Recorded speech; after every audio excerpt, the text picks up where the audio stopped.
Alright, so here we are, 4.2c in college algebra, and we are ready for the number e.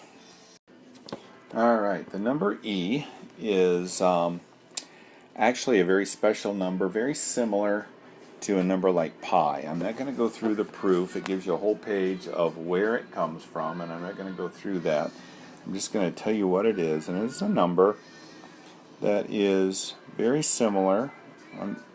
Book puts an equal sign, but it isn't equal to this. It's kind of like pi. It goes on forever.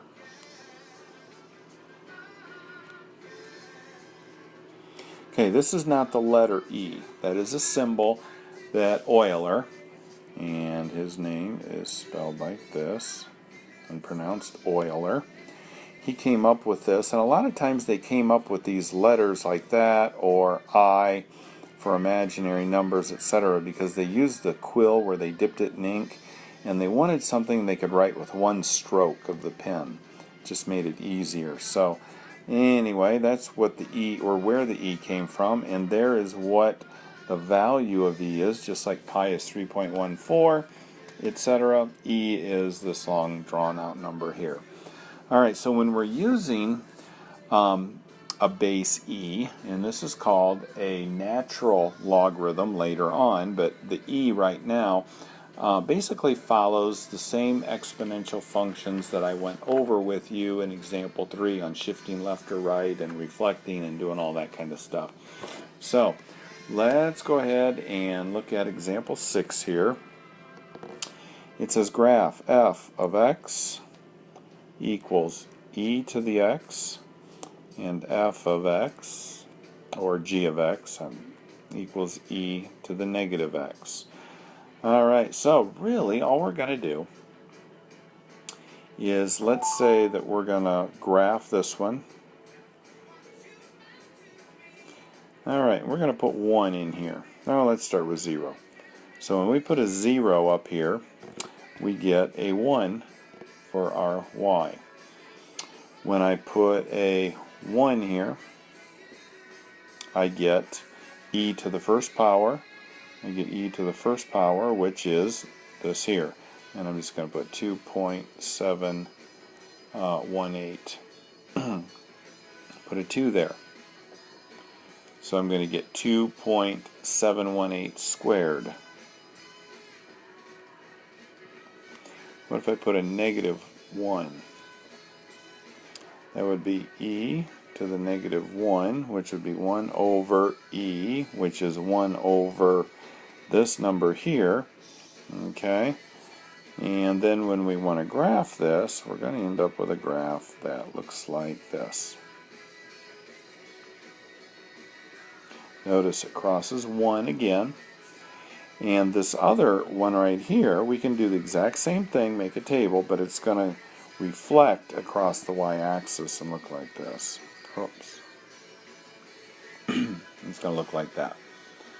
Alright, so that's pretty much example 6. Let's jump up to example number 7. And we're going to do some reflecting and shifting up and down and all that stuff that we did on the last one. Alright, so let's look at f of x. And that equals e to the negative 0.5x. Okay, the general form looks like that. So what did we do?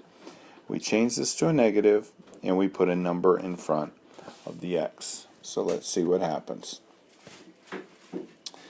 Alright, the number in front of here tells me that we're going to have a horizontal stretching. So instead of the graph looking like this, with our xy axis like that, it's going to go more of like this. See how it kind of stretched out?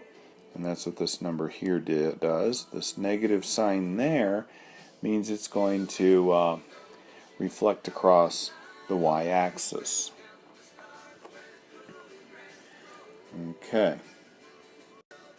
Because remember, e to the positive x goes this way. Because of the negative, it flipped to go this way. And this number means it's stretching. Alright, let's look at the b part. We've got f of x, 1 minus e to the negative 2x. Alright, let's look and see what happens to this.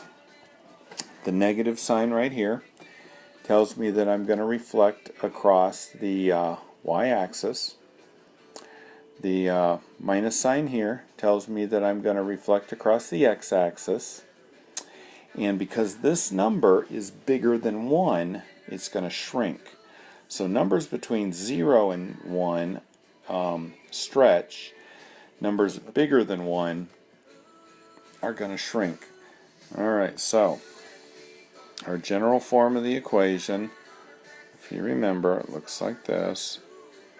Okay, that's e of x. And if we follow what's going on here, so what is this new graph going to look like? Well, it's going to shrink, and it's going to reflect across the y-axis. So let's not shrink it yet. Let's reflect it across the y-axis. And then we're going to flip it across the x-axis. And then we're going to shrink it. And we'll use yellow here for our shrinkage. So it gets more of a sharper turn there. Okay, so that's kind of what it looks like. Oh, and we have a shift here. So that means we're going to go up 1. So in fact, let's put it in red since we're going to go up 1. There. That's what our final one looks like. I almost forgot the 1 there. Okay.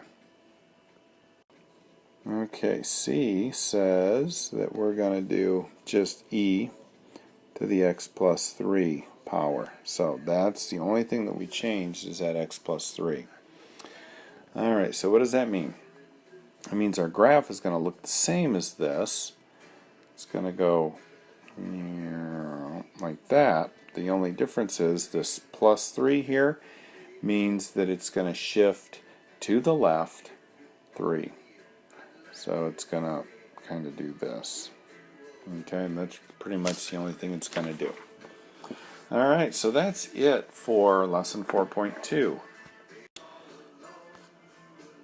So let's look at the homework just for a minute, just to kind of get you started here. Alright, so 1, 2, 3, and 4, you're just going to do some match. I don't think I even start until 11. Alright, 11 you're just graphing. 11, etc. So you're just going to do this. Plug some numbers in here for x's, and it's going to spit out a y and graph them. So that's 11 to 26.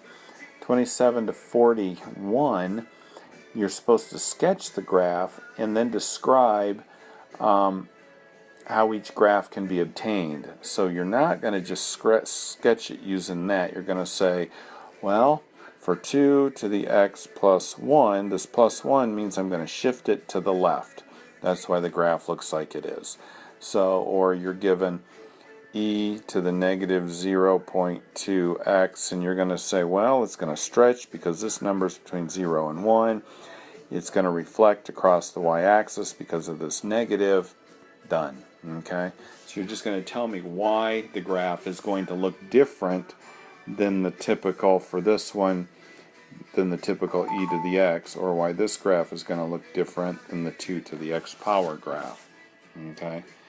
And then number 45, you've got one of those ones that I did where I had a equals p to the 1 plus, oh gosh, I don't remember what it was, r over n, is that right? And then your parentheses and t. So you're going to use that formula there for number 45, and that's it. So you should be good.